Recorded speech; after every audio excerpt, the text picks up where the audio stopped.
दोस्तों, आज मैं एक एक्सरसाइज लेकर आ गया हूँ फ्यूचर एक्शन वाली, जो काम हमें करना है फ्यूचर में। तो इस एक्सरसाइज का हमारी बोलचाल और बिहेवियर में और स्पीकिंग इंग्लिश में बहुत यूज होता है। आप ध्यान से देखना, मैं एक्सरसाइज शुरू करने जा रहा हूँ।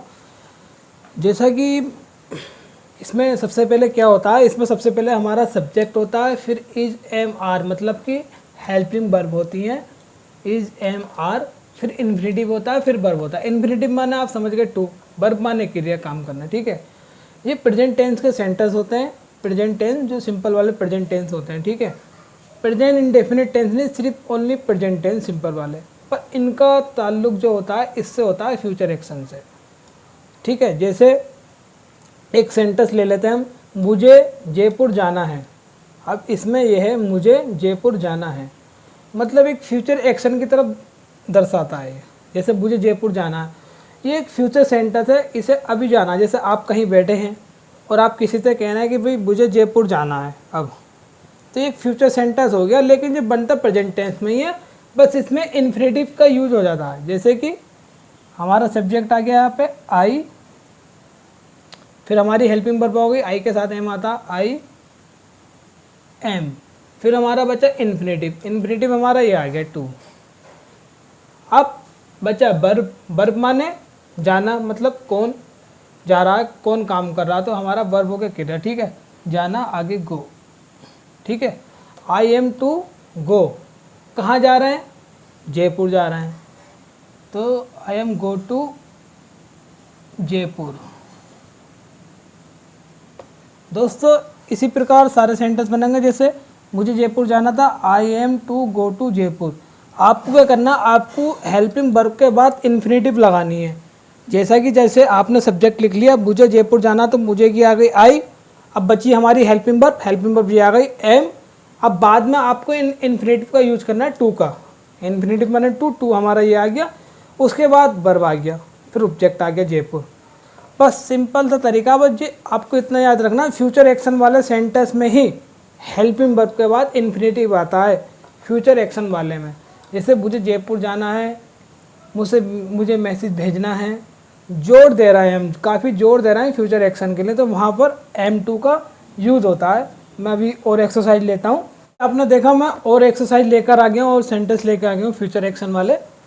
तो हमारा इससे क्या मतलब है, मैंने आपको बताया था जैसे प्रेजेंट टेंस के वाक्य हैं, लेकिन प्रेजेंट टेंस के हैं EJMR वाले भी हैं। बस प्रेजेंट टेंस में आपका फ्यूचर एक्शन यूज हो जाता है। क्या हो जाता है, फ्यूचर एक्शन यूज हो जाता है प्रेजेंट टेंस में, और साथ में इन्फिनिटिव भी लग जाता है। तो फ्यूचर एक्शन का यूज कैसे होता है मैं आपको बता रहा हूँ। जैसे कि सीता को यहाँ आना है, सीता को यहाँ आना है, तो ये फ्यूचर एक्शन का सब वो सेंटेंस है। सीता को यहाँ आना है, अभी आए भी नहीं है, सीता यहाँ आई भी नहीं, लेकिन उसे आना भी है, आना भी। तो इसके लिए हम क्या यूज करते हैं मैं आपको बता रहा हूँ। जैसे सब्जेक्ट हमारा आ गया सीता, अब सब्जेक्ट हमारा आ गया सीता, अब बची हमारी helping verb is am are, Sita singular है तो इज आएगा, ठीक है, हमारा इज आ गया। अब बचा इन्फिनिटिव, इन्फिनिटिव हमारा टू है, टू आ गया इधर, Sita is to come here today. ये सेंटेंस ऐसी बनेगा। अब सेकंड सेंटेंस की बात करते हैं, जो कि आपको बनाना है। कमेंट में मुझे बना के ये वाला सेंटेंस और जैसे थर्ड वाला सेंटेंस दिखाना है, फिर मैं आपको बताऊंगा आपने सही बनाया या गलत बनाया। जैसे मुझे कपड़े धोने हैं, तो मुझे कपड़े धोना है, इसका आपको बनाना है। निशा को यहाँ आना है, ये भी आपको बनाना है, कमेंट में मुझे बताना है। और जैसा कि आपने समझा कि सीता को यहाँ आना है, तो Sita is to come here. बस आपको क्या करना है, सब्जेक्ट के बाद हेल्पिंग वर्ब आ गई हमारी, फिर इन्फिनिटिव आ गया, फिर बाकी ऐसी रहेगा, वर्ब आ गया। फ्यूचर एक्शन वाले सेंटेंस है। मैं और सेंटेंस ले लेता हूँ। देखिए मैं एक सेंटेंस और लेकर आ गया हूँ। जैसे हम सभी को शादी में जाना है, तो ये हमारा फ्यूचर एक्शन को दर्शाता है, और हम अभी शादी में नहीं गए, मतलब जाएंगे। सब्जेक्ट अभी शादी में नहीं गया, जाएगा, तो ये फ्यूचर एक्शन होता है प्रेजेंट टेंस का।